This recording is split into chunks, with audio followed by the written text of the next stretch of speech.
week we discussed an intro to building resin kits and what went into actually making those kits themselves. This week, I'm going to show you from point A to point Z how to build this kit and complete it yourself. The principles you'll learn in this video will go along with pretty much any other resin kit that you do, and I hope you find it useful. In this week's video, what we're going to look at is how to prep it, how to get it ready for paint. That's about it. Next week, we're going to go from washing the parts, priming them, painting them, and doing the full finish, in which case, as my pet Dirt is trying its very best to hide the finished Guyver kit right here, you'll see it next week. But for right now, I hope you enjoy what I've prepared for you. Everything you see before you is pretty much what you're going to need when it comes to doing the actual body work of this resin kit itself.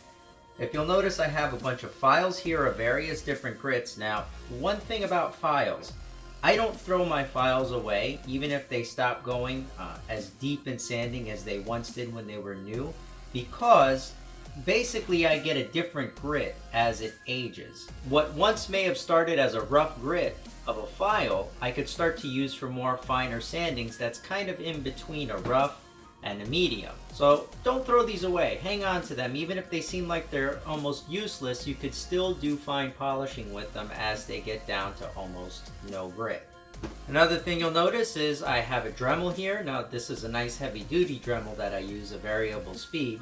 But if you don't have the money for one of these, it's not necessary, but it's going to make your life a bit easier. The other option you have is going online and finding one of these battery operated ones, which is pretty much meant for cleaning golf shoes. Yep. I think my father-in-law got this at a garage sale for about 50 cents if I remember. He bought a couple of them. So these things you can find pretty cheap if you know where to look. Even brand new, they're not that expensive. They're a lot less than one of these big guys. The other thing is the side cutters, but for these we're going to use it very sparingly on very, very thin material because you obviously don't want to warp or break any of these. We've got an X-Acto blade, brand new blade on the X-Acto knife, and some super glue and some tack. This is like poster tack, or it also comes in blue, the blue tack. This stuff is what we're going to use to put this kit together before we go and actually start gluing it, painting it, and doing all that. First thing, make sure you have all the parts on your kit. I have everything set out here kind of like in an exploded view. I've done this kit a lot, so I already know what comes with it. But make sure you have all of your parts. Take the manual that comes with the kit, take a look through it, just set everything aside little by little, and if you do an exploded view like this, you'll have a guarantee that you won't start building and then discover you have missing parts. As I mentioned in last week's video, you're going to notice how there's these little tabs here on the actual resin pieces themselves, as well as the casting marks. We're going to have to start getting all this off first, and that is where the Dremel is going to come in. You don't have to use this. You can do this all by hand with a very rough grit. So the first one, I'll show you how to do this with just the actual sandpaper itself. You want something that's going to cut away at this resin really, really fast, and these do a good job of that. Just remember to pat them out every once in a while, so this way it's not clogging it up. Eventually you're going to get down to where it's almost completely gone. Once it's gone, we can start moving into a finer grit. So if you'll see, that mark is pretty much gone. Now what we have is the rest of these here, this whole seam line here from the bad cast that we have to remove. So we're going to do that in exactly the same way using the file. If you'll notice, the profile here is kind of a little bit warped. We don't want that. We want that to be one nice smooth transition. So again with our file, and we're going to take a look through the rest of it. Now, if you have other areas like here that you can't fit the file into, that's where the X-Acto blade comes in. You can pretty much gently hold it at an angle and scrape. And as you're scraping, you'll notice you're taking off small shavings of the actual resin kit itself. And that is how you can achieve a smooth finish on very small ornate areas. But I have to stress that the blade itself has to be very sharp, a brand new blade. Otherwise, you're going to start putting marks inside here that you don't want on the kit, and then you've made a problem for yourself that didn't exist before. And so now we've gotten rid of the seam line altogether. Now if I want, I can go and take the blade and just true this up a little bit more, which means even it out, flatten it out a little bit more. And I'm going to do that a little bit over here.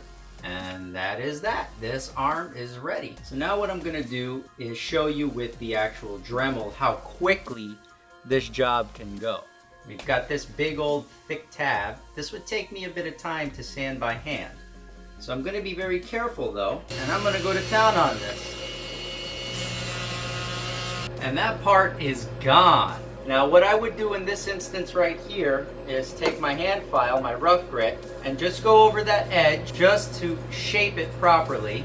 And now I've got that area completely smooth. Now another thing you can do instead of using a Dremel itself is you can carve away at this with a knife. Now this part I would be very careful with, but you can go and slowly shave away at the actual areas. Again, this has to be a very sharp knife. Kind of go in that little bit of a sawing motion. Careful not to cut your thumb, and just shave it right out. Same thing, you'll end up with a smooth finish. Now notice how that's chipping away in big chunks. I would not advise you use a blade in this technique if you're working on very thin material, because you will, as you just saw, break it.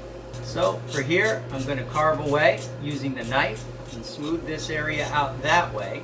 Now if you'll notice, I still keep carving away at this, but now what I'm going to do is take my file, make sure that I have the right shape I want, get a nice contour around that edge, and now my two pieces will meet up quite nicely. And I want to point out something. When you have very, very small resin parts like these little elbow blades that are to attach onto this kit itself, to cut these out, I would not recommend using the hand sander. You can, and you could go very slow. You just want to make sure you don't want to break this piece off here and then you're left in a bind.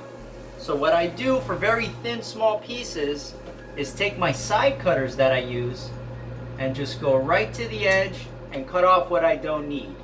That little snip right there is not going to break these or ruin these. Resin is not exactly that hard when you're dealing with parts this thin. And now it will fit inside there without any issue, no problems at all. Another thing of note, if you need to get into really small places to sand, you can use dental files. These things you can pick up at like a Harbor Freight. You can pick these things up online. You don't have to go crazy, exotic, expensive here. But I have a round one here with a fine tip, and I have a nice flat, thin one here. These are going to help me to get into areas that are curved that may be a little more difficult for me to get to otherwise. Using the techniques I showed you just a couple seconds ago, I'm going to go through and prep this entire thing, and it's going to be a time lapse, but the same fundamentals are what I'm going to use between the blade, the files, and the Dremel. So here we go.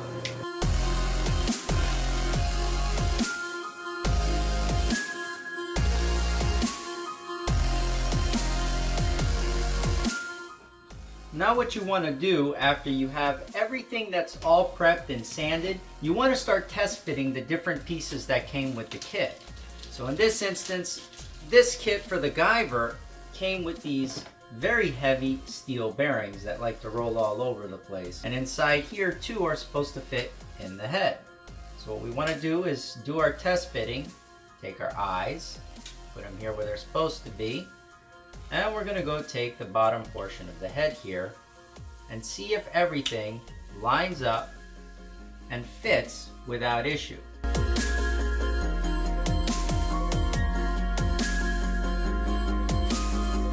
After we've gotten everything prepped, our fitment we know is okay, what we're going to do is take our tack here and take little pieces off. I'm going to start sticking it in these little recesses here so we can start putting on our limbs and making sure the limbs themselves are going to fit properly.